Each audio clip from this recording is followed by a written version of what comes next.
మాకు ఈ సక్సెస్ అవ్వడానికి అడుగడుగున ఏమంటారు, యుద్ధం చేసేటప్పుడు గుర్రాలకు సైడ్ పోకుండా కంతాలకు సైడ్లు కట్టి రేట్ చేస్తుంటారు కదా, అట్లా సిద్ధు సార్ నుండి ఎక్కడ వదిలిపెడితే ఒక గంట సేపు వదిలిపెడితే మళ్ళీ ఇంకో కంపెనీ పోతాడేమో అన్న ఆలోచనతోన ఈ 1 year కాలం అడుగడుగున నేను పొరపాటున ఎప్పుడన్నా ఎక్కడైనా ప్లాన్ చెప్పి బిజీ ఉంటే కూడా నేను ఫోన్ లేకపోతే ఎప్పుడైనా మా శివసారికి చేయాలి ఫోన్, మీ అన్న ఎక్కడైనా ఆయన మా ఫోన్ లేపుతాడని. అంటే అంత ఒక మొలకను పెట్టేది ఎంత ముఖ్యమో ఆ మొలకని కాపాడడానికి కృషి అంతకు 100 రెట్లు చేయాల్సి వస్తుంది. అలాంటి వ్యక్తి నేను నెట్వర్క్ మార్కెటింగ్ లో 20 సంవత్సరాల జర్నీ నాది. ఈ 20 సంవత్సరాల జర్నీలో ఏ కంపెనీలో చేసినా నా అప్లైన్కి నేను తిరిగి ప్లాన్ చెప్పాను. ఏ కంపెనీలో చేసినా కూడా నేను ప్లాన్ చెప్తే నా అప్లైన్ ఇంప్లిమెంట్ చేయలేదు.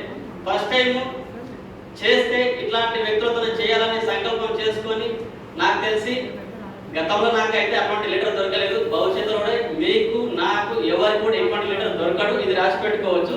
సిద్ధు సార్ లాంటి లీడర్ దొరకడం అనేది పూర్వజన్మ సుకృతం అని 100% ఓపుతో నమ్ముకొని తనతో పాటు తెలియజేసినందుకు నాకు చాలా హ్యాపీగా ఉంది.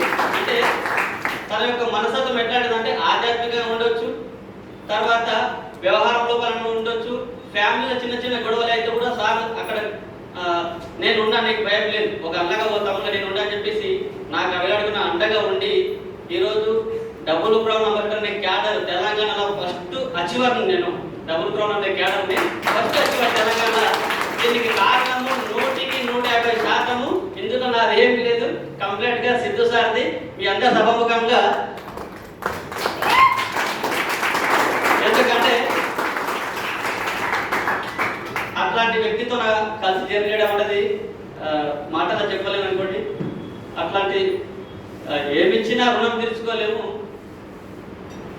ఏం చెప్పాలో అర్థం కాకుండా అయిపోయింది. అట్లాంటి పర్సన్తో నా జర్నీ చాలా హ్యాపీగా ఉంది. దాంతోపాటు అద్భుతమైనటువంటి ప్లాన్ అందించినటువంటి గోపాల్ కుంజు సార్ గారికి సభాముఖంగా ఒకసారి క్లాస్